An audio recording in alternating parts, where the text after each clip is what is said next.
Welcome to Wake, a cold reading of James Joyce's Finnegan's Wake, just to hear it out loud.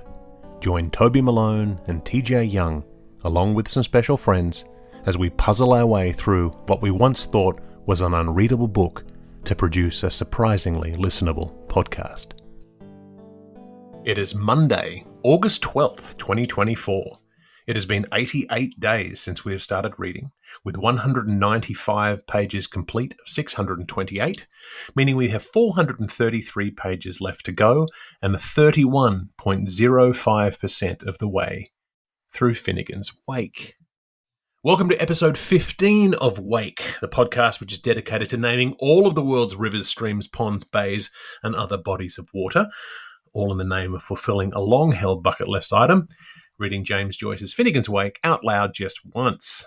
I am your host, Toby Malone, joined once more by the best man of all men, TJ Young.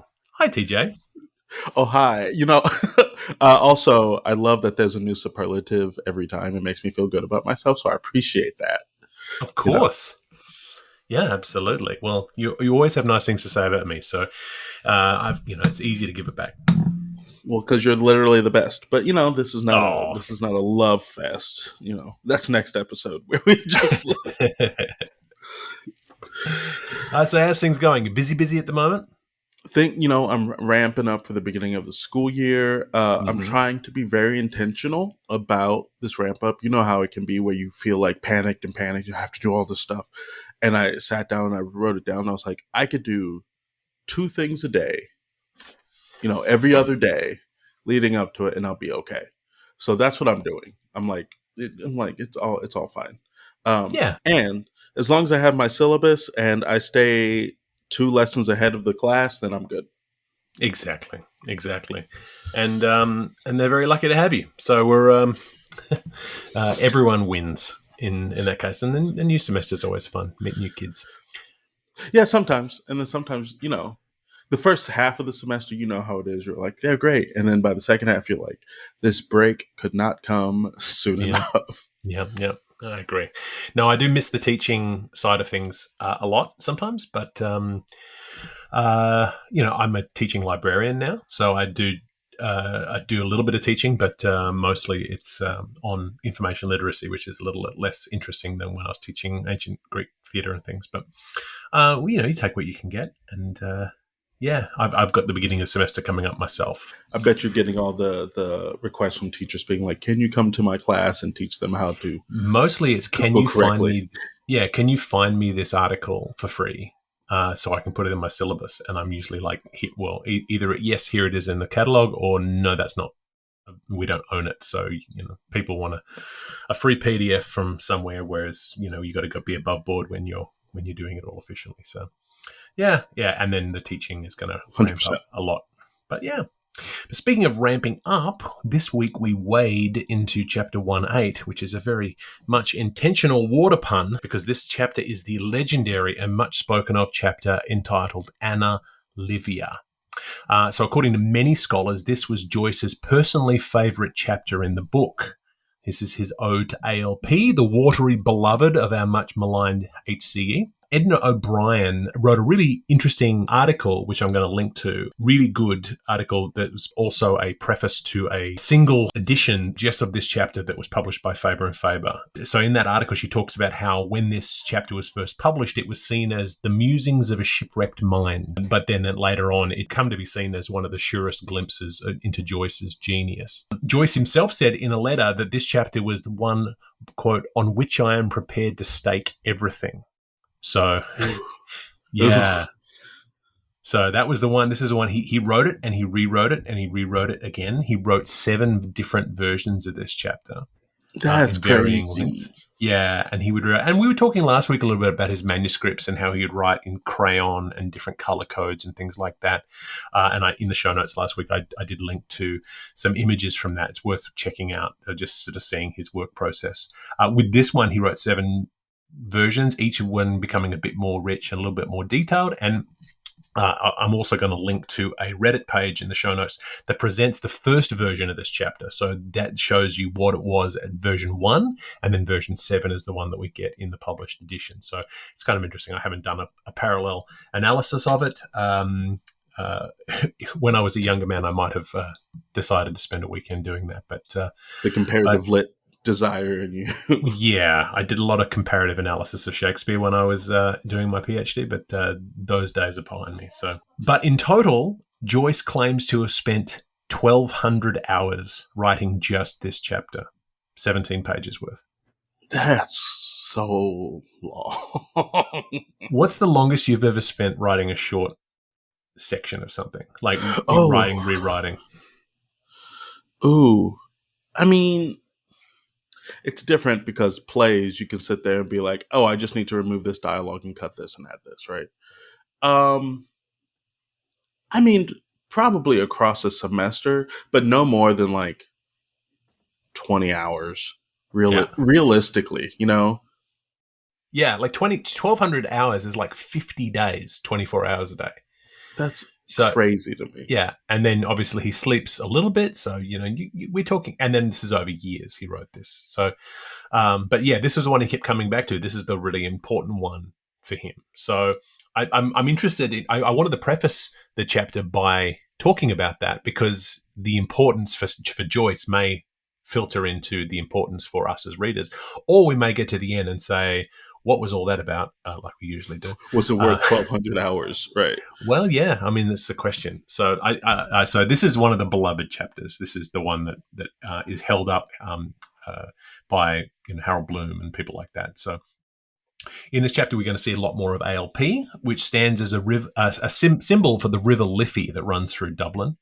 And Anna Livia is named from the An Leaf, or River Liffey, that becomes Anna Livia. And that the second name of Livia is also very close to the name of Joyce's own daughter, Lucia. Throughout the chapter, Joyce takes the names of over 500 bodies of water from rivers around the world and punningly incorporates them into this chapter. So just about any river that you can think of, any major body of water, you can be sure is filtered into this chapter somewhere, usually as a pun somewhere, not as though he's listing rivers, he's using it in that sense. And so coming back to that 1,200 hours, that kind of makes more sense, because even just I continue to go back to the lengths in which it takes to get information then is different than it does now, where we could literally have ChatGPT create a list of every river that exists in the world, right? But he's looking through atlases. Imagine what Joyce is going to do with ChatGPT. He would break it. It would be broken within 3 days. In a quotation that comes from the article I was talking about, Max Eastman in the Literary Mind in 1931 said that, quote, Joyce told me that into the prose of the little book in question, Anna Livia Pluribel, he had woven the names of 500 rivers. He told me, I remember, that he liked to think how some far day way off in Tibet or Somaliland, some lad or lass in reading that little book would be pleased to come upon the name of his or her own home river. So he was really pushing to sort of take things that were really maybe obscure to most readers and that would make this a lot more universal. But then Joyce is claiming 500 rivers. But then, as is set out in an excellent post on Peter Crisp's Joyce blog, From Swerve of Shore to Bend of Bay, readers have found more than twice that number in the chapter.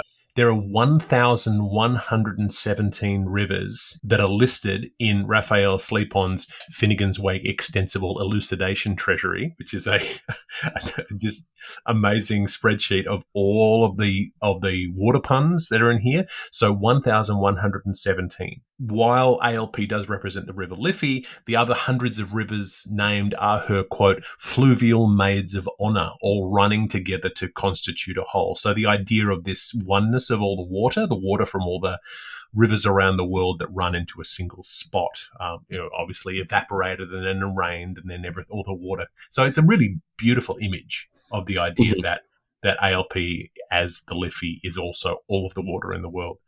And I also will say that our trusty resource, finwake.com, has an enriched chapter 1.8. So when you go into that chapter, when you go to the notes, it actually has little pop-ups of pictures of all the different rivers. That's cool.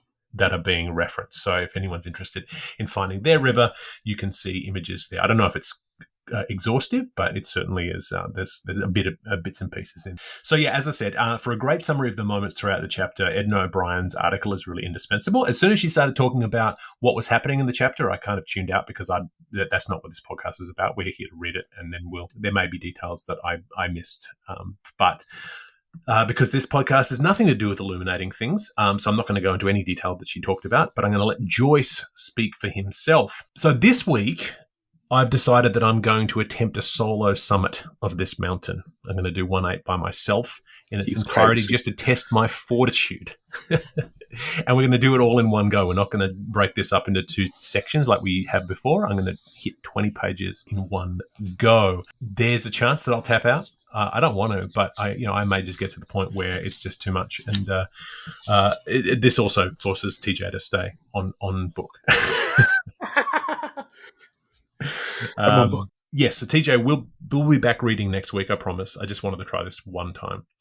Incidentally, I will say that on Peter Crisp's blog post about this chapter, he also talks about he has a Finnegan's Wake reading group, which are quite common, and there's a lot of these around the place. But he and a collection of his friends would meet weekly online for a couple of hours a week to read and discuss just this chapter, and it took them 9 months. Nah, couldn't be me, dog. Couldn't be me, dog. We will not be taking 9 months. We'll give it maybe 45 minutes, but yeah, we'll see how we go. As always, we're reading from the Penguin Modern Classics edition of Finnegan's Wake, published in 2000 with a foreword by Seamus Dean. Today we'll be reading the entirety of Chapter 1/8 from pages 196 to 216 in this edition. This is a segment that is titled Anna Livia by the Oxford World's Classic edition of 2012, which also includes brief summaries of what is happening in each subsection, which we will address at the end of the reading. And now, without further ado, Finnegan's Wake. Oh, tell me all about Anna Livia. I want to hear all about Anna Livia. Well, you know Anna Livia? Yes, of course, we all know Anna Livia. Tell me all. Tell me now. You'll die when you hear. Well, when the old Cheb went fut and did what yes, I know, go on. Wash, quit, and don't be dabbling. Tuck up your sleeves and loosen your tapes. And don't butt me. Hike when you bend. Or whatever it was they feed to make out he thried to 2 in the fiendish park. He's an awful old rep. Look at the shirt of him. Look at the dirt of it. He has all my water black on me. And it's steeping and stooping since this time last wick. How many goes is it, I wonder, I washed it? I know by heart the places he likes to sail, dirty devil, scorching my hand and starving my famine to make his private linen public. Wallop it well with your battle and clean it. My wrists are rusty, rubbing the mould all stains. And the neepers of wet and the gangers of sin is it. What was it did he a tale at all on animal Sendai? And how long was he under lock and knee? It was put in the news is what he did, Nices and Priors, the king fiercest Humphrey, with Elisus distilling exploits and all. But Tom's will tell, I know he well, temp unnamed will hist for no man. As you spring, so shall you neep. Oh, the rufty old rap, minxing marriage and making loof. Reeve Gooch was right, and Reeve Drugged was sinistrous. And the cut of him, and the strut of him, how he used to hold his head as high as a Howarth, the famous old Duke Alien, with a hump of grandeur on him like a walking weasel rat.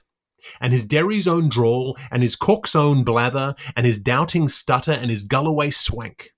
Ask Lictor Hackett, or Lector Reed, of Garda Growley, or the boy with the billy club.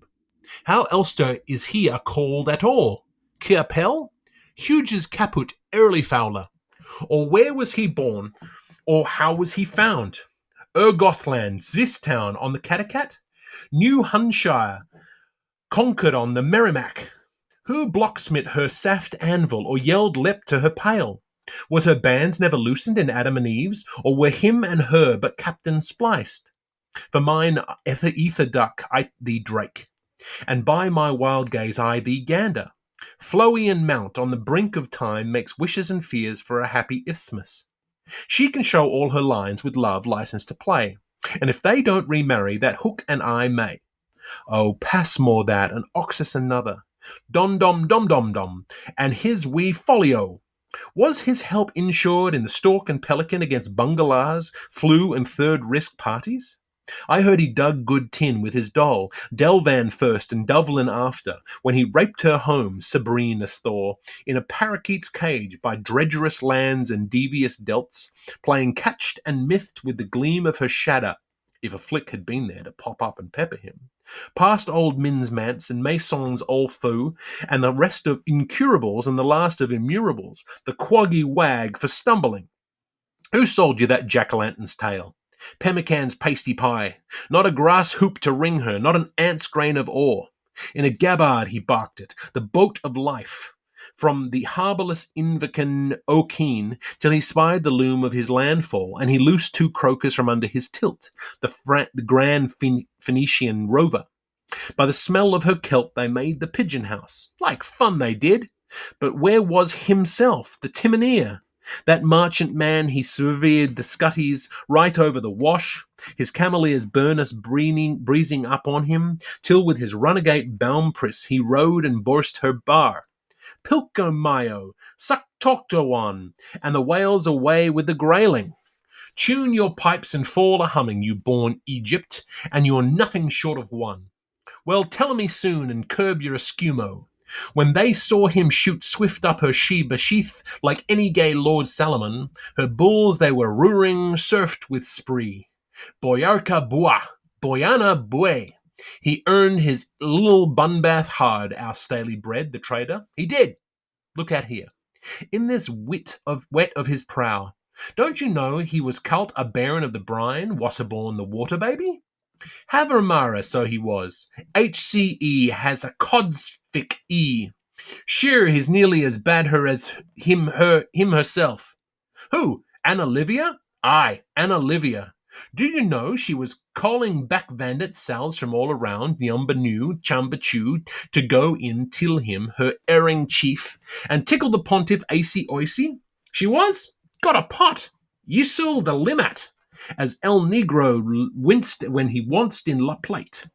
Oh, tell me all I want to hear, how loft she was lift in a laddery dextro. A coney wink after the bunting fell, letting on she didn't care, Sina Fitza, Miss Absentee, him man in possession, the proxenate. Proxenate, and what is that? Eme for your rusher, Hondu Jarkon. Tell us in franca lingua, and call a spate a spate. Did they never sherry you Ebro at school, you anti-abecedarian? It's just the same as if I were to go par exemplam in Conservancy's cause out of telekinesis and proxenate you. For coxit's sake, and is that what she is? Bot Lettle, I thought she'd act that lower. Didn't you spot her in her wine dog wobbling up on an ossuary chair with the music before her all cuneiform letters, pretending to ribble a reedy dirge on a fiddle she bogans without a band on? Sure, she can't fit in a D with bow or abandon. Sure, she can't. 'Tis to suck. Well, I never now heard the like of that. Tell me more. Tell me most. Well, old Humber was as gloamin' as Grampus, with the tears as his Thor, and the buboes for ages, and neither bowman nor shot abroad, and bales all brant on the crests of Rockies, and near a lamp in kitchen nor church, and giants' holes in Grafton's causeway, and death-cap mushrooms round Fungless grave, and the great tribune's barrow all Darnell's Ocumeli. Sitang Sambra on his set, Drammen and Drommen, usking queasy quizzes of his rollful continence, his child linen scarf to encourage his obsequies, where he'd check their depths in that Mormon's Thames, bequesting and hand-settle, hop, step, and a deep end, with his berths in their toiling moil, his swallower open from swalf to fore, and the snipes of the gutter pecking his crocks, hunger striking all alone and holding doomsdag over Hunselv, dreeing his weird with his dander up and his fringe combed over his eyes, and droming on loft till the sight of the sterns after swarthy couse and weedy brooks, and the tits of Buddy and the loits of Pest, and to peer was parish worth theta mess. You'd think all was Dodo belonging to him, how he dermed a drance endurance vile. He had been belching for 7 years, and there she was, Ava Livia. She daren't catch a winkle of sleep, purling around like a chit of a child, wender wander, a finger thick, in a lap summer skirt and damazon cheeks, for to is him bonjour to her dear dubber Dan. With new phrases and sue from his magias, and an odd time she'd cook him up blooms of fisk and lay to his heart's foot her meddery yeegis, yayis, and Stanish beacons on Toask, and a cupin have so wishy-washy of Greenland's tay, or a zoopgan of Korf Moko and Sable, or Saikang Sukri, or his ale of ferns in true art pewter, and a Shinko bread, hand jambo banner, for to place that man hog stay his stomacher till her pyrrhic knees shrunk to nutmeg graters, while her toggle joints shuck with goit, and as rash as she'd russ, with her peak load of vivers up on her sieve, me to wear a rage it swales and rises. My hardy heck, he'd cast them from him, with a stewer of scorn, as much as to say, you sow and you sows, if he didn't peg the plateau on her tore. Believe you me, she was safe enough. And then she'd ask to vistule a hymn, the heart bowed down, or the rakes of Mallow, or Celli Michel's La Cumnia un Vermicelli, or a Balfi bit of old Joe Robertson. Such fuffing a fifing would cut you in two. She'd bait the hen that crowed on the terrace of Babel. What harm if she knew how to cockle her mouth, and not a mag out of hum no more than out of the mangle weight? Is that a faith? That's the fact. Then riding the Ricka and Roya Romanch, Anona, Gebroren, aristocrat Nivea, doctor of sense and art, with sparks, pity flickathims funkling her fan, Anna Froistavering tresses dashed with viravilles, while the prom beauties shrieked nith their bearers' skins, in a period gown of changeable jade that would robe the wood of two cardinals' chairs and crush poor Cullen and smother McCabe. Oh, Blazercate! There's poor Patches, and braming to him down the feed chute, with her femtifix kinds of fondling endings, the pootha rambling off her nose. Vuggy Barney, Wickery Mandy, hello, ducky, please don't die. Do you know what she started cheeping after, with a choicey voicey, like Water Glucks or Madame Delba to Romeet Rose Zurich? You'll never guess. Tell me.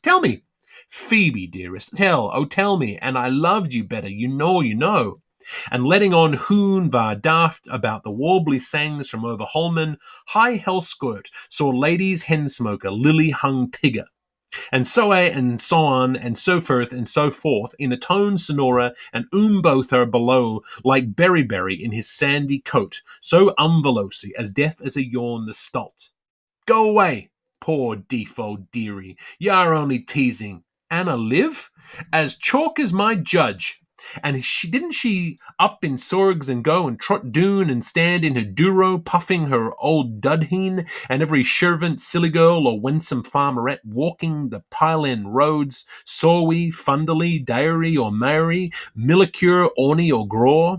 Didn't she make her simp or sign to slip inside by the Sullyport? You don't say the silly post, but I do, calling them in one by one. To block bed'em here the Shubenacaddy, and legging a jig or so on the sill to show them how to shape their benders, and the dainty how to bring to mind the gladdest garments out of sight, and all the way of a maid with a man, and making a sort of cackling noise like 2 and a penny or half a crown, and holding up a silver shiner. Lordy, did she so? Well, of all the ones ever I heard, throwing all the nice little whores in the world at him. To any captured wench, you wish of no matter what sex of pliciful ways to add a Tamar, a Lizzie, a Lossie, to hug and have haven in Humpy's apron. And what was the wiry rhymer she made? Odette, tell me the Trent of it, while I'm lathering hail out of Dennis Florence McCarthy's combis. Rise it, flut ye pain peena. I'm dying down off of my iodine feet until I learn Anna Livia's Cushling Loo, that was writ by one and read by two and truth by a pool in the parko. I can see that. I see you are. How does it tummel? Listen now. Are you listening? Yes. need I am. Tarn your ors, isern in. By earth and the cloudy, but I badly want a brand new bankside. But dampen I do, and a plumper at that. For the putty affair I have is wore out, so it is sitting, yapping, and waiting for my old Dane Hodder Dodderer, my life in death companion, my frugal key of our larder, my much altered camel's hump, my joint spoiler, my May moon's honey, my fool to the last Decemberer, to wake himself out of his winter's doze and bore me down like he used to. Is there Irwill, a lord of the manor, or a knight of the shire at strike, I wonder, that'll dip me in a dace or two in cash for washing and darning his worshipful socks for him, now we're run out of horse brose and milk? Only for my short British bed, made's as snug as it smells. It's out I'd lep, and off with me to the Slobs Della Tolka or the Plage o' Contarf, to feel the gay air of my salt-troubling bay, and the race of the Saywint me up me embouchure. On, tell me more. Tell me every tiny teen. I want to know every single ingule, down to what made the potters fly into Jag's hole, and why were the vassals vet. That Homer fever's winning me wome. If a mayhun of the horse but hard me, we'd but be bund cordyboy, meet a scaragal. Well, now comes the hazel hatchery part. After Clondalkin at the King's Inns. We'll soon be there with the freshest. How many alevines had she in Toul? I can't rightly read you that. Close only knows. Some say she had 3 figures to fill and confined herself to 111, one by one, making Mina Cuminamoyas, Olaf Lamb, et all that pack. We won't have room in the kirkyard. She can't remember half the cradle names she smacked on them by the grace of her boxing bishop's infallible slipper. The Cain for Cund, and Abels for Eolf, and Eithanatha for yea. 100 and how? They did well to rechristen her Plahurabel. Oh, Lorelei! What a Lord and Lloyds! Hey-ho! But it's quite on the cards. She'll shed more and merrier, twills and trills, spare fours and spoil fives, Nordishkis and sudseivers and eyes and nines to a litter. Grandfathering Nap and Mess a Misery and the knave of all knaves and the joker. Hee-haw. She must have been gadabout in her day, so she must, more than must. Shoal she was, gid-gad. She had flumen of her own. Then a toss ne'er scared that lass, so aim mo. That's a gapo. Tell me, how cam she camlin through all her fellows, the necker she was, the dive line, casting her perils before our swains from font in mont to Tidingtown, and from Tidingtown till Habit, linking one and knocking the next, tapping a flank and tipping a juddy, and palling and petering out and gliding by on her east way. Why, who was the first who ever burst? Someone he was, wherever they are, in a tactic attack or in single combat. Tinker, Tyler, soldier, sailor, pieman piece, or polister man. That's the thing I'm always on edge to ask. Push up and push varder and come to uphill headquarters. Was it Waterloo's year after Grattan or Flood, or when maids were in ark, or when 3 stood hosting? Fideris will find where the doubt arises, like Neiman from Neergens found the Nihil. Worry you, Cyan foe, Alburn, O answer. Untie the gem man's fistinots, Cuvic and Nuancy. She can't put her hand on him for the moment. Tes Thelon Langilo, walking weary. Such a loon way bashwards to row. She said herself she hardly knows who on the annals her graveller was, a dynast of Leinster, a wolf of the sea, or what she did, or how blithe she played, or how, when, why, where, or who off on she jumped at her, and how it was gave her away. She was just a young, thin, pale, soft, shy, slim slip of a thing then, sauntering by Silvermoon Lake, and he was a heavy, trudging, lurching lay-abroad of Curragman, making his hay for those for whose sun to shine on, as tough as the oak trees, peace be with them, used to rustle that time down by the dykes of Killing Kildare, for forced fell Foss with a plash across her. She thought she sank neath the ground with nymphant shame when he gave her the tigress eye. Oh, happy fault! Me wish it was he. You're wrong there, corrigibly wrong. 'Tisn't only tonight you're anachronistic. It was ages behind when nullers were nowhere in County Wickenlow, Garden of Erin. Before she ever dreamt she'd lave Kilbride and go foaming under Horse-Pass Bridge, with the great southwestern wind storming her traces, and the Midlands grain waster asark for her track, to wend her ways by and by, row becker or worse, to spin and to grind, to swab and to thrash, for all her golden lifey in the barley fields and penny lots of Humphreys ford of Hurdlestown, and lie with a land leaper, Wellington Orse her, less the Lagos of girly days, for the dove of the Junus. Was it? Izod? Are you sarthing sure? Not where the fin fits into the morn, not where the Nor takes leave of Bloem, not where the Bray devarts the Fair, not where the Moy changes her minds twixt Cullen and Con, tween Cun and Colin, or where Neptune sculled and Tritonville rode and Leandros 3 bumped heroines 2? Nay, a narrative, nine, nonny nos. Then whereabouts in Ow or Ovoca? Was it yist with whist or lucan yoken, or where the hand of man has never set foot? Tell me where the fairy first time. If you will, I will, if you listen. You know the Dinkledale of Luggalaw? Well, there once dwelt a local hermite. Michael Arklow was his reverend name, with many a sign I aspersed his lavabibs.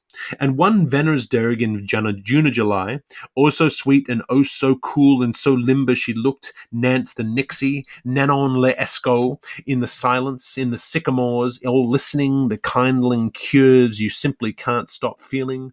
He plunged both of his newly anointed hands, the core of his cushlas, in her singy Mary saffron strumens of hair, parting them and soothing her and mingling it that was deep dark and ample like this red bog at sundown.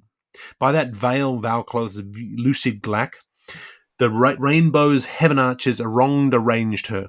Aphrodisiac galbs her enamelled eyes, indigoing him on to the verge violetan.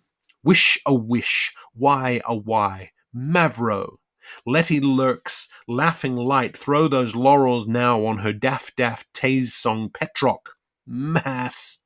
But the magic Wavis has elfin anon meshes, and Simba the slayer of his ogre is slewed. He cuddle not help himself, thurso that hot on him, he had to forget the monk in the man so, rubbing her up and smoothing her down, he based his lips in smiling mood, kiss after kissakushk, as he warned her never on Ananapogs of the freckled forehead. While you'd pass Sechera, he hilt her soof, but she rose 2 feet higher in her Aishna estimation, and steps on stilts ever since. That was kisser healing with Bancher for balm. Oh, wasn't he the bold priest? And wasn't she the naughty Livy? Nautic Nam is now her naven. 2 lads in scouch breeches went through her before that, barefoot Burn and Wallomy Wade, Lugnaquilla's noblesse picks, before she had a hint of a hair at her fanny to hide, or a bosom to tempt to birch canoodler, not to mention a bulgic Potterhouse barge. And ere that again, lader, all unready, too faint to buoy the fairest rider, too frail to flirt with a cygnet's plume, she was licked by a hound, chirrita, while poing her pea, pure and simple, on the spur of the hill in old Capure, in birdsong and shearing time. But worst of all, the wiggly lively, he sidestepped out by a gap in the Devil's Glen, while Sally, her nurse, was sound asleep in a sloot, and Fi fell over a spillway before she found her stride, and lay and wriggled in all the stagnant black pools of a rainy under a fallow coo, and she laughed innocence free, with her limbs aloft and a whole drove of maiden hawthorns blushing and looking askance upon her. Drop me the sound of the fine horn's name, Matthew or Matee, Sombogger was wiseness. And drip me why in the Flinders was she frickled, and trickle me through was she Marcel waved, or was it weirdly a wig she wore? And whitside did they droop their glows in their florry, a back to whist or a front to see, in a fear to hear the deer so near, or longing loathing longing? Are you in the swim or are you out? Oh, go in, go on, go an. I mean, about what you know. I know right well what you mean. Ruther? You'd like the quaffs and gwimps, snouty, and me to do the greasy job on old Veronica's wipers? What I am rancing now, and I'll thank you, is it a penny or is it a surplus? Aran, where's your nose? And where's the starch? That's not the Vestra benediction spell. I can tell from here by their eau de cologne and the scent of their odour that they're Mrs. McGrath's. And you ought to have aired them. They'd moist come off 'em. Creases in silk they are, not Crampton lawn. Baptiste me, father, for she has sinned. Through her catchment ring she freed them easy, and with her hips hurrahs for her knees dontelleries. The only par with frills and old the plain. So they are, I declare. Well and well. If tomorrow keeps fine, who'll come tripping to sightsee? Howl. Ask me next what I haven't got. The Belvederean exhibitioners, in their cruisery caps and Oars Club colours. What who they band, and what ho they buck, and here is her nubily letters too. Ellis on key and scarlet thread, linked for the world on a flush-coloured field. Annan exi after, to show they're not Laura Keons. Oh, may the diabolo twist your safety pin, you child of Mammon, Kinsella's Lilith. Now who has been tearing the leg of her drawers on her? Which leg is it? The one with the bells on it. Rinse them out and aston along with you. Where did I stop? Never stop. Contenturation. You're not there yet. I am still waiting. Garon. Well, after it was put in the Mercy Cordial Menicant Sitter-Dag Zinde Muniday Wake Shrift, or for once they sullied their white kidloves, chewing cuds after their dinners of cheekin beggin, with their show of us it here, and their mind out of that, and there when you quite finished with the reading material. Ever the sneed that snowed in his whoring hair had a scunner against him. Thor, Sabba, Savuto, score her chuff exquisure. Everywhere erif you went and every bung you ever dropped into, in sit or suburb or in addled areas, the Rose and Bottle or Phoenix Tavern or Powers Inn or Jude's Hotel, or wherever you scoured the countryside from Nanny Water to Vartryville or from Porto Latine to the Luton Quarter, you found his icon etched upside, tipside down, or the corner boys cammicking his guy, and Morris the man with the roll of Royce in his Turgos the Turrible, Everopean cheek house, unskimmed suit and yahoot. Hammond now cheek me, arm this way make, Fatima, half turn. Reeling and railing around the local as the Pihos piped and Ubengees twanged, with Oddfellow's triple tiara Busby, rotunda rinking around his scalp, like Pete by the Neva or Pete over Mere. This is the houseman all paven and stoned, that cribbed the cabin that never was owned, that cocked his leg and henned his egg. Than the mouldron rabble around him an aero page, fracassing a great Bincan Cagnan with their timpan crowders. Mind your grimfather. Think of your ma. Hing the Hong is his Joe's hangnopen. Lilta Bolero, bulling a law. She swore on cross-sticks 9, windabout she's be level with all the snags of them yet. Pa the vulnerable virgin's Mary Del Dame. So she said to herself she'd frame a plan to fake a shine, the mischief maker, the like of it you never heard. What plan? Tell me quick and dongo so cruelled. What the Mirtha did she make? Well, she burgoned a zack bag, a chamois mail sack, with the lend of a loan of the light of his lampion, off one of her swap sons, Sean the Post. And then she went and consulted her chapbooks, old Mott Moore, Casey's Euclid, and the fashion display, and made herself tidal to join in the masquerade. Oh, gig goggle of giguels, I can't tell you how. It's too screaming to riso, rabbit it all. Minaha, Minahai, Minahe, Minaho.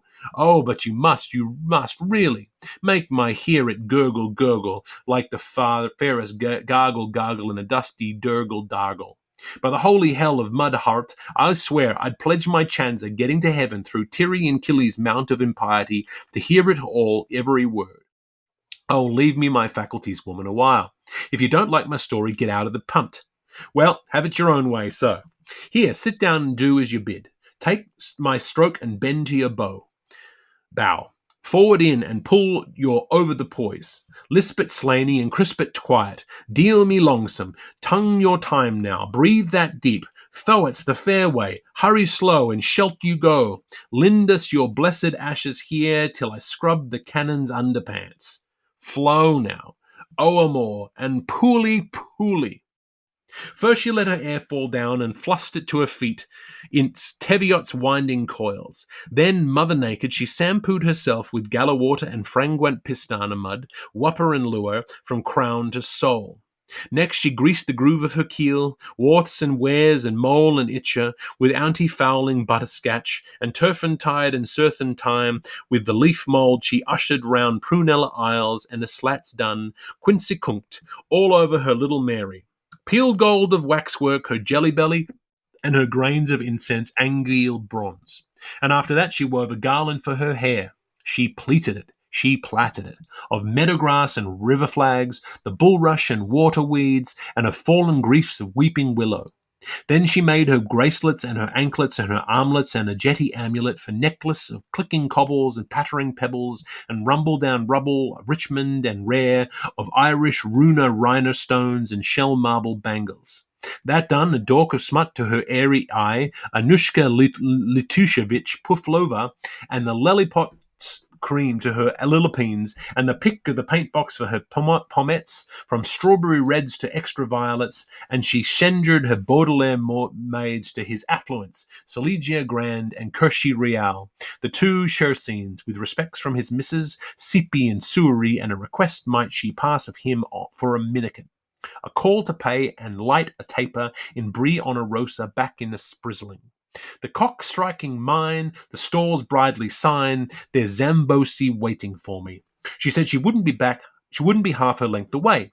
Then, as soon as the lump on his back was turned, with her mealy bag slang over her shoulder, Anna Livia, oyster face, forth of her basin, came. Describe her. Hustle along. Why can't you? Spits on the item while it's hot. I wouldn't miss her for earthing or nothing. Not for the lucre of Lomba Strait, oceans of gourd, I most'll hear that. Oh, presta, lesty before Julia sees her, Ishikari and Washka Misgad, the Karatatimony. Whole lady fair, duodecimo rune, Bonaventura, Malagasy. What had she on, the little old oddity? How much did she scallop, harness and weights? Here she is, Amnesty Ann. Call her Calamity Electrifies Man. No electress at all, but old mopper necessity. Angan mother of Injons. I'll tell you a test, but you must sit still. Will you hold your peace and listen well to what I am going to say now? It might have been 10 or 20 to 1 of the night of All Close or the next of April, when the flip of her hoogly igloo flappered and out-toe tippet a bushman woman, the dearest little mama ever you saw, nodding all around her, all smiles, with M's of embarrass and O's for awe, between two ages, a Judy queen, not up to your elb. Quick, look at her cute and sace her quirk, for the bixer she lives, the slicker she grows. Savus and Tagus. No more? Where in the oath did you ever pick a lambay chop as big as a battering ram? Aye, you're right. I'm apt to forgetting, like Liviam Little did love me long. The length of my hoff, I say. She wore a ploughboy's nail-studded clogs, a pair of ploughfields in themselves, a sugarloaf hat with a gaudy quiverty peak, and a band of gorse for an ornament, and 100 streamers dancing off it, and a gilded pin to pierce it. Owl-glassy bicycles boggled her eyes, and a fish-net zev veil for the sun not to spoil the wrinklings of her hide aspects. Potato rings buckled the lorse lobes of her load snarers. Her nude Cuba stockings were samo spot-speckled. She sported a Gallagher shimmy of haze of vapor, tinto that never was fast till it ran in the washing. Stout stays, the rivals, lined her length. Her blood-orange bock knickers, or 2 in one garment, showed natural boggers, fancy fastened, free to undo. Her black striped tan Joseph was sequin sewn and teddy bear lined, with wavy rush green epaulets, and a let-down here and there of royal swan's ruff. A blaze of gaspers stuck in her hay rope garters. Her civvy corduroy coat with an alphabet buttons was boundaried round with a 2-bar tunneled belt. A 4-penny bit in each pocket side weighed her safe from the blow-away windrush.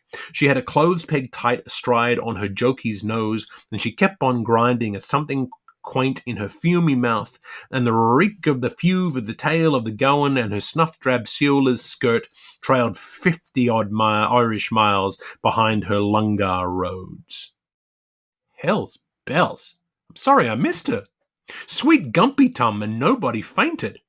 But in whelk of her mouths was her nasal light. Everyone saw her, and the doused little Delia looked a bit queer. Lotsy trotsy mind the pottle. Missus be good and don't fall in the say. Fenny poor heck she must have charred. Kick'em's a frumpier ere you saw, making mush mullets eyes at her boy's dobalon. And they crowned her their Chariton queen, all the maids. Of the May? You don't say. Well, for her, she couldn't see herself. I reck next war for the darling murrayed her mirror. She did? Mercy me. There was a chorus of druth-dropping, surfacemen, boom-slanging and plug-chewing, fruit-eyeing and flower-feeding, in contemplation of the fluctuation and the undification of her filamentation, lolling and leasing on North Laser's wall, all ill-fair week by the Duke of Joyce. As soon as they saw her meander by that maritime way in her grass winter's weeds, and twigged who was under her archdeaconess bonnet, Avondale's fish and Clarence's poison, Sedge's and Aneba, wit upon crutches to Master Bates. Between our two South Sates and the granite there warming, or her face has been lifted, or Alp has been doped. But what was the game in her mixed baggy thatty? Just the tembo in her tumbo, or pilly-pilly from her pepper pot? Sass and tass and specious bizazz? And where in thunder did she plunder? Before the battle or after the ball? I want to get it frisk from the source. I or bet my beard it's worth while poaching on. Shake it up, do, that's a good old son of a ditch. I promise I'll make it worth your while, and I don't mean maybe, nor yet with a good for. Spay me proof, and I'll tell you true. Well, a run Gironde in Waveney lined, a ring a rumour she patted and swung and sidled, and dribbling her boulder through narrower mosses, the Dillisky drear on her drier side, and the wild vetch vine agin us. Cuara here, Carrero there, not knowing which medway or weeser to strike it, Ada rider making Chattahoochee all to her ain chichu, like Santa Claus at the cree of the pale and puny, nistling to hear for their tiny hearties, her arms encircling Isola Bella, then running with a reconciled Romus and Reams, on like a lech to be off like a dart, then bathing dirty hands spatters with spittle, with a Christmas box apiece for each and every one of her childer, the birthday gifts they dreamt they gave her, the spoiled she fleetly laid at our door. On the mat, by the pouch, and in under the cellar, the rivulets ran a flood to sea, the Glacier boys, the Polynutes, out of the Pornschnop onto the pyre. And they all about her, juvenile leads and ingenueers, from the slime of their slums and artisans' wellings, rickets and riots like the smiley boys at their viceroy's levee. Vivivian, little Anshan, Viello Anna, high life, Singer Sasula, O Susuria, Orson Sedulcious, hasn't she timbre, chipping her and raising a bit of a chur, or a jerry every dive she'd neb in her coldy sacco of wabash she rabbed and reach out all her Monday merchandise, poor souvenir as per recorder, and all for sore a ring-a-rung, stinkers and healers, laggards and prime lads, her firstborn sons and dribble-dairy daughters, 1,001 of them, and wicker potluck for each of them, for evil and ever, and kicks the book. A tinker's ban and a barrow to boil his billy for Gypsy Lee, a cartridge of cockaliki soup for Chummy the guardsman, for sulky Pender's acid nephew deltoid drops, curiously strong. A cough and a rattle and wild rose cheeks for poor Piccolina Petite McFarlane, a jigsaw puzzle of needles and pins and blankets and shins between them for Isabel, Jezebel, and Llewellyn marriage, a brazen nose and pig-iron mittens for Johnny Walker Begg, a paper flag of the Saints and Stripes for Kivanine O'Dea, puff puff for Pudge Craig, and a night marching here for Tecker Tim Tom Bigby.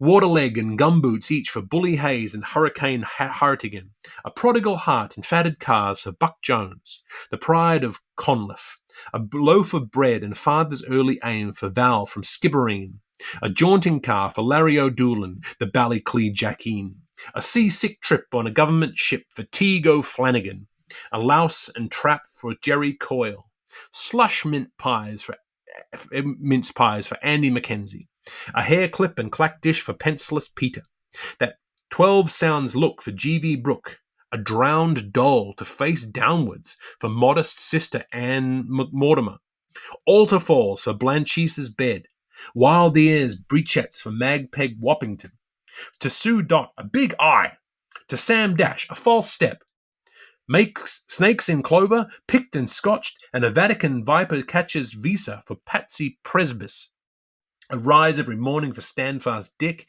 and a drop every minute for Stumblestone Davy. Screwboat beads for Beatified Biddy, 2 apple tweed stools for Eva Mobley, for Sarah Philpott a Jordan Vale Tyrone, a pretty box of Petty Fibs powder for Eileen Aruna to whiten her teeth and outflash Helen Ahong, a whipping top for Eddie Lawless, for Kitty Coleraine a Bottomans Lane, a Pennywise for her foolish picture, a putty shovel for Terry the Puckhorn, an eponymous mask for Promoter Dunn, an Easter egg with twice-dated shell and dynamite right for Pavel the Curate, a cholera morbus for Man in the Clock, a star and a Jerton for Draper and Dean, for Will of the Wisp and Barney the Bark, 2 mangolds noble to sweeten their bitters, for Oliver Bound away in his fray, for Shumus thought little, a crown he feels big, a Tibertine's pile with a Congo's wood cross on the back for Sonny Twim Jim, a Praises Be and Spare Me days for Brian the Bravo,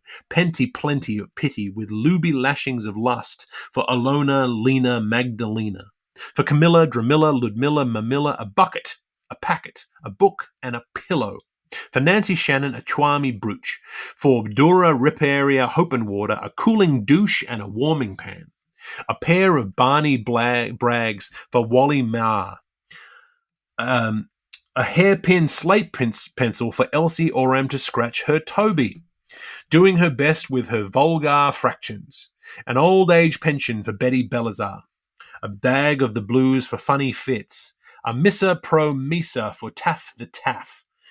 Jill, the spoon of a girl, for Jack, the broth of a boy. A Rogerson Crusoe's Fridays fast for Catechus Angelus Rubiconenstein. 366 Poplantine for a reverie warp in the Weaver's Woof for Victor Huguenot. A stiff-steadied rake and good variance mucks for Kate the Cleaner. A hole in the ballad for Hosty. 2 dozen of cradles for JFXP Coppinger. 10 pountain on the pop for Dolphins born with 5 spoiled squibs for Infanta. A letter to last a lifetime for Maggie by the ash pit. The heftiest frozen meat woman from Lusk to Lievenbad for Phelim the Ferry. Spars and Speranza and Symposium Spirit for Decayed and Blind and Gouty Goff. A change of knaves and joys of ills for Armoricus Tristram Amor St. Lawrence. A guillotine shirt for Reuben Redbreast, Unhempen Supenstats for Brennan on the Moor, an oaken knee for Conditor Sawyer, and Muscoboits for the great tropical Scot, a C3 peduncle for Carmelite Cane, a sunless map of the month, including the sword and stamps for Seamus O'Shawn the Post, a jackal with hide for Brown but Nolan, a stone-cold shoulder for Don Joe Vance, all lock and no stable for Honourbright Merrytricks, a big drum for Billy Dunboyne, a guilty goldeny bellows below me blow for me for Ida, and a hushaby rocker El Travatoot for Who is Silver? Where is he? Whatever you like to swilly to swash, Eunice or Yenesi, Lagan or Niga, for Festus King and Roaring Peter and Frisky Shorty and Treacle Tom and Obie Bean and Sully the Thug and Master McGrath and Peter Cloran and O'Delaware Rosser and Nerone McPayson and whomever you chance to meet knocking around, and a pig's bladder balloon for Selina Susquehanna Stakelum. But what did she give to Pruda Ward and Caddy Canel and Peggy Quilty and Briary Brosner and Teasy Kieran and Ina Lappin and Muriel Massey and Susan Kamek and Melissa Bradogue and Flora Ferns and Fauna Fox Goodman and Gretna Greeny and Penelope Inglesant and Lesba Licking like Lethia Lime and Roxana Rohan with Sympatrica Sohan and Una Bina Laterza and Trina Lemesme and Philomena O'Farrell and Ermac Ellie and Josephine Foyle and Snake's Head Lily and Fountainoy Laura and Marie Xavier Agnes Daisy Frances de Sales Maclay. She gave them Ilka Madre's daughter a moonflower and a blood vein. But the grapes that ripe before reason to them that divide their vine dress. So on Izzy, her shame maid, love shown befond her tears, as from Shem, her penmite, life past befoul his prime. My colonial, what a bagful. A bakerines juicin' with tithe tillies to boot. That's what you may call a tale of a tub, and Hibernonian market. All that and more under one crinoline envelope if you dare to break the pork barrel seal. No wonder they'd run from her pison plague. Throw us your Hudson soap for the honour of Clane. The wee taste the water left. I'll raft it black first thing in the marn. Merced moiled. Aye, and don't forget the records I loaned you. You've made all the swirls your sign of the current. Well, am I to blame for that if I have? Who said you're to blame for that if you have? You're a bit on the sharp side. I'm on the wide. Only snuffers' cornets drift my way that the cracker divine chucks out of his cassock with her Esther Year's March Narcissus to make him recant his Vanity Fair. Foul strips of his Chinook's Bible I do be reading. Dodwell degustered but chickled with chuckles on the tittles is drawn on the tattle page. Signa gatito, facatio omo, e omo fufo. Ho, ho! Signor Gagdito, facciari hidamo se ga facezza. Ha, ha! And de Windermere Dicta and Lefanu Sheridan's old house by the coachyard and Mill J on woman with ditto on the floss. Ja, a swamp for Almeyer Mueller and a stone for his flossies. I know how racy they move his wheel. My hands are blackguard between Isker and Suda like that piece of patent Cheney there lying below. Or where is it, lying beside the sedge I saw it? Whango, my sorrow, I've lost it. Hey, mihi! With that Turbury water, who could see? So near and yet so far, but oh, Gihon, I love it a gabba. I could listen to Moor and Muravar again. Regna under river, fleas do you float. Thick is the life for mere. Well, you know, or don't you, ken it, or haven't I told you every telling has a tailing, and that's the he and the she of it. Look, the dusk is growing, my branches loftier taking root, and my cold chair is gone ashly. Filer? Filu? What age is at? It soon is late, 'tis endless now, sen I, or Erewhon last saw Waterhouse's cloth. They took it asunder, I heard them sigh. When will they reassemble it? Oh, my back, my back, my back! I'd want to go aches lepanes. Ping pong! There's the bell for sex loites, and concepta descendus pray. Pang! Ring out the clothes, ring in the dew. God a very, vert the showers, and grant they a vase. Amen. Will we spread them here now? Aye, we will. Flip. Spread on your bank, and I'll spread mine on mine. Flip. That's what I'm doing. Spread. It's churning chill. Derwent is rising. I'll lay a few stones on the hostel sheets, a man and his bride embraced between them, else I'd have sprinkled and folded them only. And I'll tie my butcher's apron here. It's suety yet.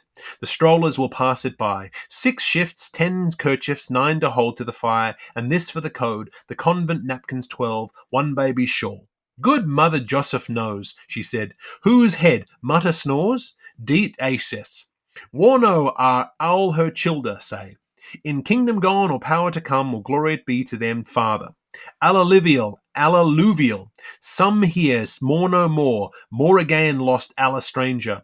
I've heard tell that the same brooch of the Shannons was married into a family in Spain, and all the Dunders be duns in Markland's Vineland, beyond Brendan's herring pool, takes number 9 in Yankee's hats. And one of Biddy's beads went bobbing till she rounded up lost history with a marigold and a cobbler's candle in a side strain of a main drain of a Manzina hurries off Bachelor's Walk. But all that's left of the last of the Mars in the loop of the years, prefixed them before, is one knee buckle and 2 hooks in the front. Do you tell me that now? I do, in troth. Ora por orbe and por las animas. Usas Allah, where umbas all. Metza, didn't you hear it a deluge of times, ufer and ufer, rispund to spund? You deed, I need. It's that irrawaddying I've stoke in my ears. It all but husheth the leethest as wound. Orinoco, what's your trouble? Is that the great Finn leader himself, in his Joachimano, on his statue riding the high horse therefore Hengist? Father of otters, it is himself. Yon there, is it that? On Fallerine Common? You're thinking of Astley's Amphitheatre, where the bobby restrained you making sugar-stuck pouts to the ghost-white horse of the Peppers. Throw the cobwebs from your eyes, woman, and spread your washing proper.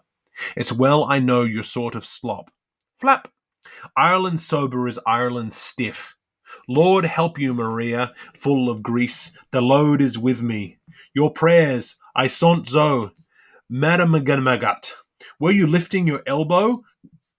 Tell us, glazy cheeks, in Conway's Carrigurra canteen. What was I? What? Hobbledy hips? Flop. Your rear gates creaker human bits your butts disagrees. Amn't I up since the damp dawn, Marthard Mary Olacook, with Corrigan's pulse and varicose veins, my promaxil smashed, Alice Jane in decline, and my one-eyed mongrel twice run over, soaking and bleaching boiler rags, and sweating cold, a widow like me, for to deck my tennis champion son, the laundryman with the lavender flannels? You won your Limpopo limp from the husky husses, when collars and cuffs was heir to the town, and your slur gave the stink to Carlo. Holy scamander, I desire it again, near the Golden Falls. Isis honest, saints of light, Zizare, subdue your noise, you humble creature. What is it but a blackberry growth, or the Dwyer Grey, as them 4 old codgers owns? Are you Meenum Tarpey and Lyons and Gregory?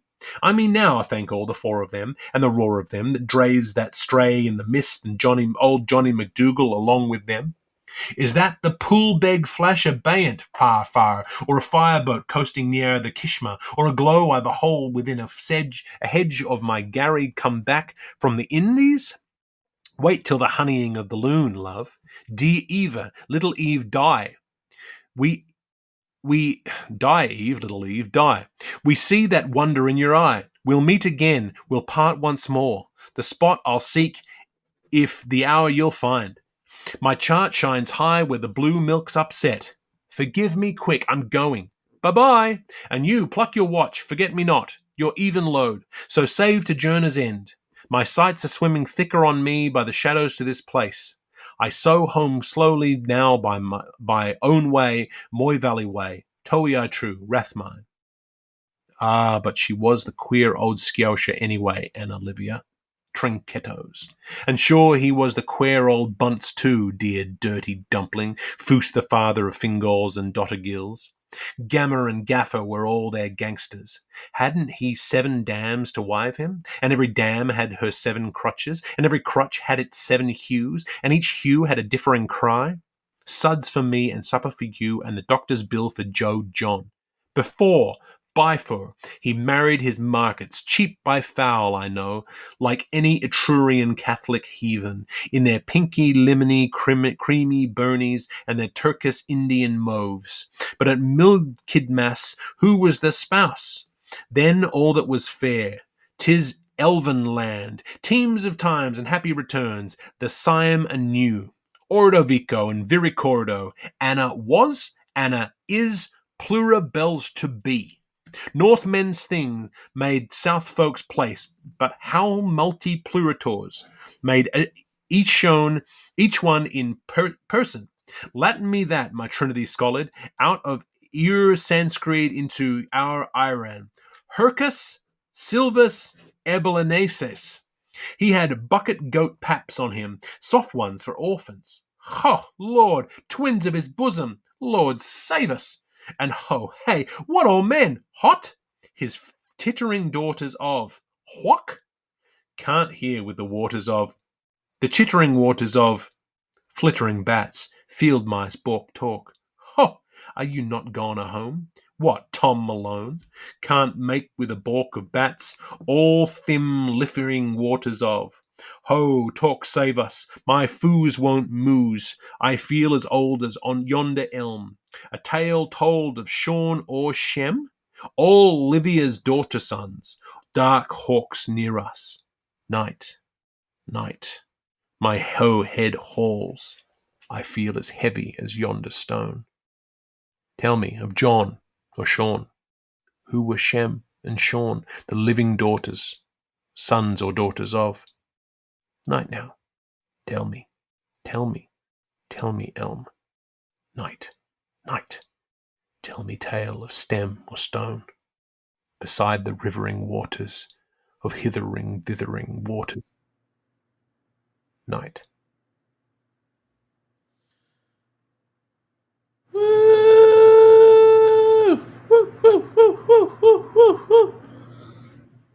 Oh, wow.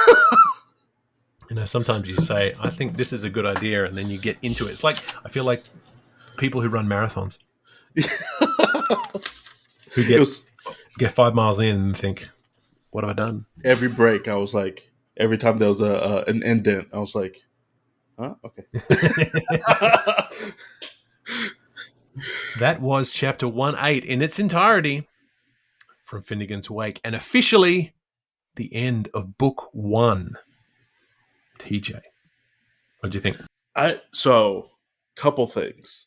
I found myself like trying to run through all the bodies of water that I knew on the globe and trying to find them as we went, which is probably not the correct thing to do. But also, if I'm being honest, I don't know. There were some moments in here that I definitely pulled out, but there was more like things that stood out to me in earlier sections. At least for me. That's just me. Well, it's interesting when someone stakes their whole reputation on a chapter and you're like, all right, this is going to be good. And then you get there and you're like, okay, cool. But okay, I'm not sure what I expected. Yeah. I think my expectations were just super high because of knowing the time he put into it and the fact that he says he stakes everything in this chapter. I thought the end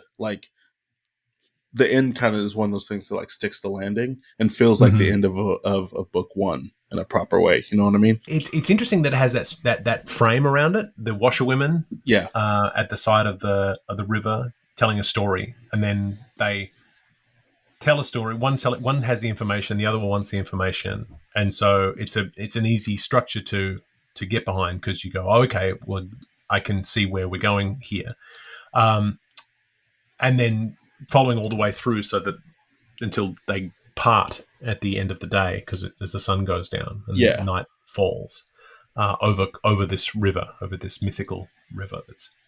But it's interesting, like a lot of the stuff that happens in there where Joyce spent 1,200 hours writing this 17-page chapter, or it was 20 pages in this edition, but he claimed it's 17, where 2 or 3 pages of that are listing presents that ALP gave to her children.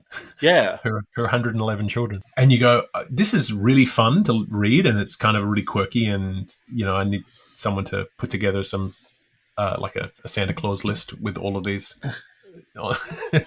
these names on there. But yeah, it's some puzzling content in there. You think, is this vital content in your like flat, your the chapter that's going to make your whole career worthwhile. But I love the fact that it shows like, oh, ALP is just so giving in this way. These are all the things that she's done and given and all these other things. But I think it becomes difficult for me when the rest of the book 1 has been within the context of HCE, right? And so I with her getting this section, these 20 pages, I don't know. I was just expecting I don't know what I was expecting. Mm-hmm. I wasn't expecting that. Not that I'm mad about it. I just wasn't expecting that, if that makes sense. I think Joyce doesn't want us to expect anything. I Yeah. think if we get what we're expecting, or if we finally get and come and go, this is the action right here, then I think that's disappointing to him. So, yeah, I mean, a lot of stuff happens. This is what the Oxford World Classic summarizes each of these sections. As I read, I'm following the page and line numbering convention standard in the text. So we read 1/8 pages 196 to 216 and Livia. So from 196 to 200.32, washerwomen gossip about HCE and ALP, their first meeting, his glumness, her cooking eggs for him, then singing and even pimping for him. Which is, I didn't get that part. no. So yeah, some of these, every now and then when we read these summaries, I want to go back and sort of see if you can sort of find how that is, but we never do because that's not the point of this podcast. But, yeah, there's one part that I'll point out that I was like, I wrote maybe, and then, but yeah.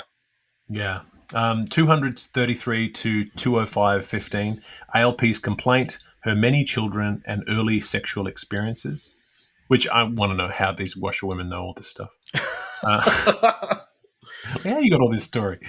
205.16 to 209.17, HCE's fall and ALP's revenge on his detractors, and then her toilette. 209.18 to 212.19, her Pandora's box of gifts to the people, containing all the ills that flesh is heir to.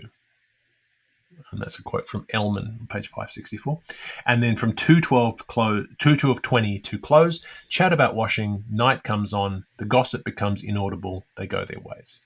So really, this frame is really interesting because I mean, again, we've had so much stuff about HCE, but HCE hasn't really been around to speak for himself. It's what other people are saying about HCE. And now we get to ALP and we kind of expect something here, and ALP is then spoken of again. In the same way, right. Yeah. It's an interesting thing in that both characters do show up from time to time and they have their moments and they either are or are not affected by the gossip, but the main impressions that we get of these characters are of what other people say about them, which also then when you extend this to the idea of HCE as Finn McCool or as, all of human history, or ALP as the rivers, of course, everything we do know about them has been spoken about them by someone else. Right. Which makes sense. And the gossip. I mean, what's the difference between gossip and mythology? Very true. And I wrote down like on page 199, halfway through the page, there's a description of her as a finger thick, and and even just that description, I was like, okay, she's a skinny, frail sort of thing, right? That I thought was really interesting.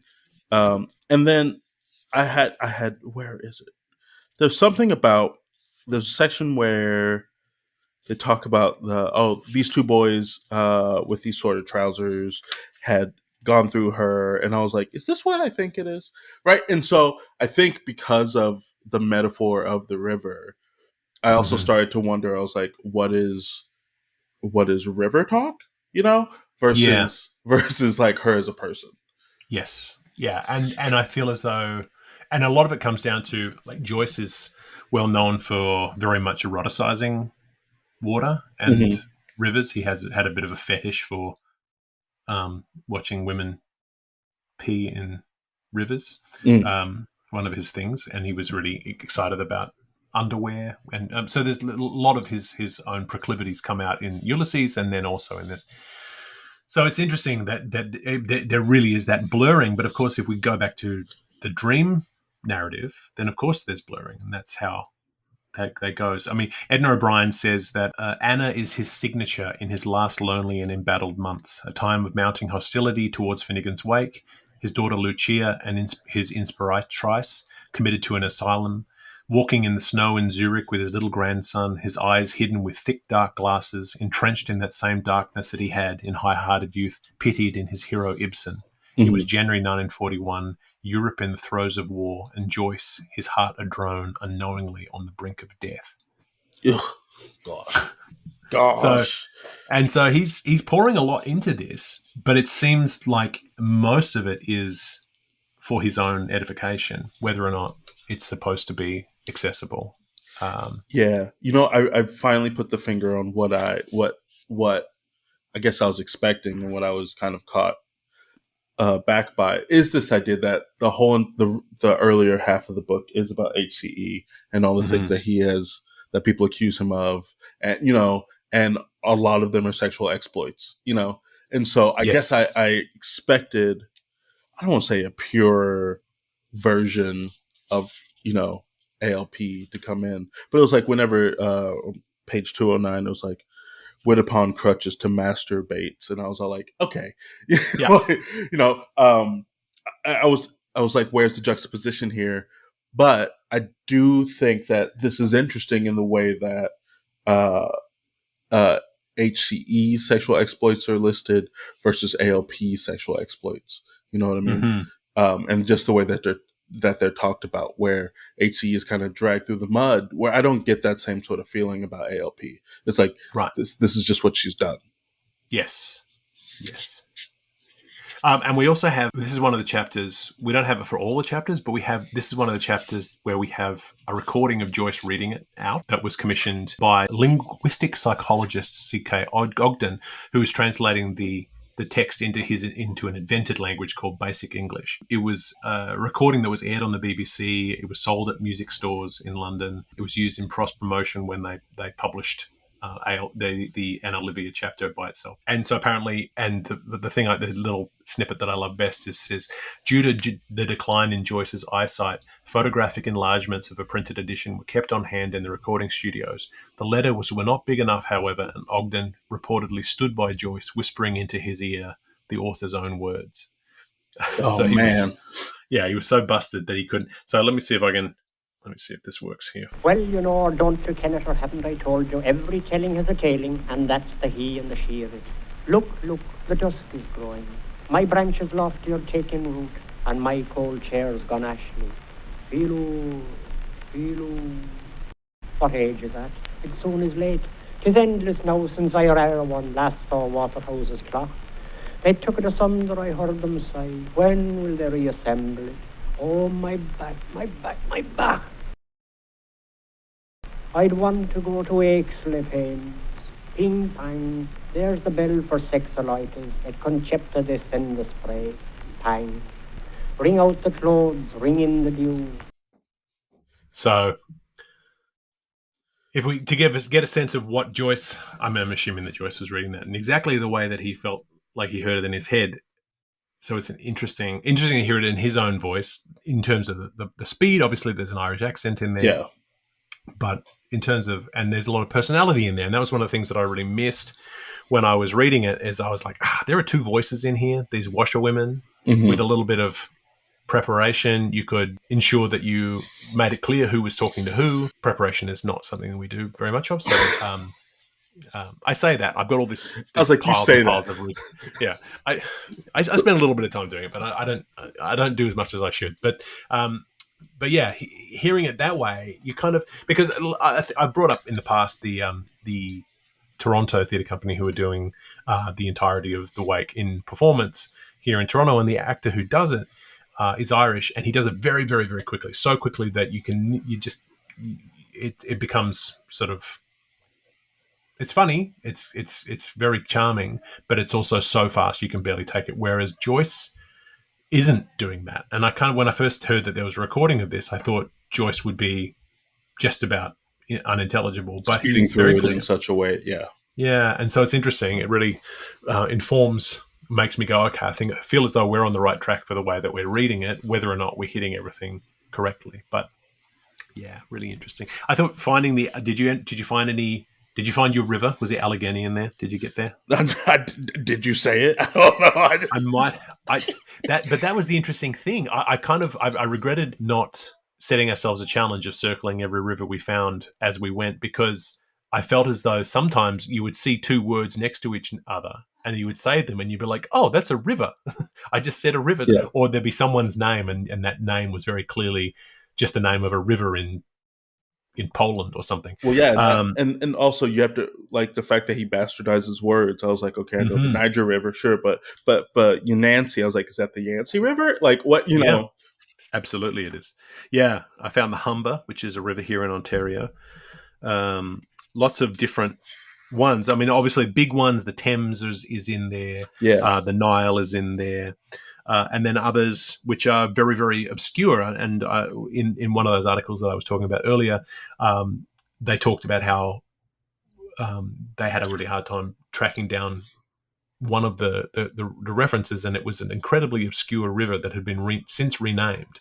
But then, in Czechoslovakia, a country that no longer exists. But it was, the Chattahoochee is in there. Mm-hmm. Yeah, so I wondered how many of those were hidden in names as well. Yes, yeah. So it's interesting. So, which I guess also explains why, when Joyce claimed 500, the readers went to 1,117, because you can start sort of reading things into it. And Joyce was apparently, when someone went to Nora and said, "We found more rivers," she was not at all. She and Joyce, maybe it was Joyce. Anyway, they weren't surprised. They're like, yeah, that's not surprising. There's probably going to be more. That he's like, just slipped in. I'd be interested to see how many of those rivers were in the first draft, and whether that's something that he layered in as he went. He's trying to sort of put in as many quotations as he can, and he's got a big list next to his writing area, and he's crossing them off as he manages to shoehorn them in. I mean, I've done that before. Where I'm like, I want to reference these things. Where does it fit? Yeah. Well, when you're adapting Shakespeare or things like that, you're trying to get the references in. I found the challenge of reading 20 pages solo to be fairly daunting, but it was one of those things that it was hardest. I think just like running a marathon, when you realize in the first quarter that you made a terrible mistake.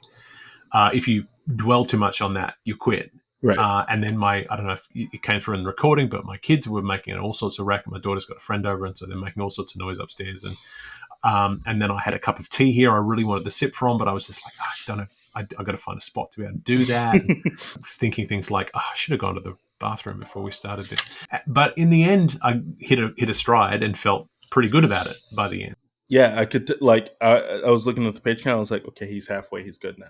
Like, you know. And then even when there was like 3 pages left, I was like, there's no way he's gonna stop now. So I was like, yeah. After a little while, just getting sort of the sense.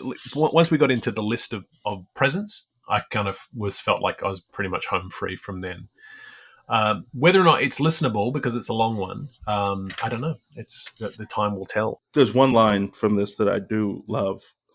Call her calamity electrifies men. I was like, yes. Yeah. I was like, I love absolutely. That. Yeah, that's a poster outside a burlesque club. Call her calamity. On page 211, my name shows up. So it does. Yeah, and then your last name shows up too near the end. Yeah. So I've got both on. That's on page 215. Malone shows up. So I feel as though there's a reason why I was drawn to this chapter is because my name is in it. Ireland sober is Ireland stiff. Yes. Yeah. well, and there was also there was an erection joke in here. Somewhere. Oh yes. That was one of the gifts, right? Yeah, steadfast dick or something like that. Yeah, that's it. Yeah.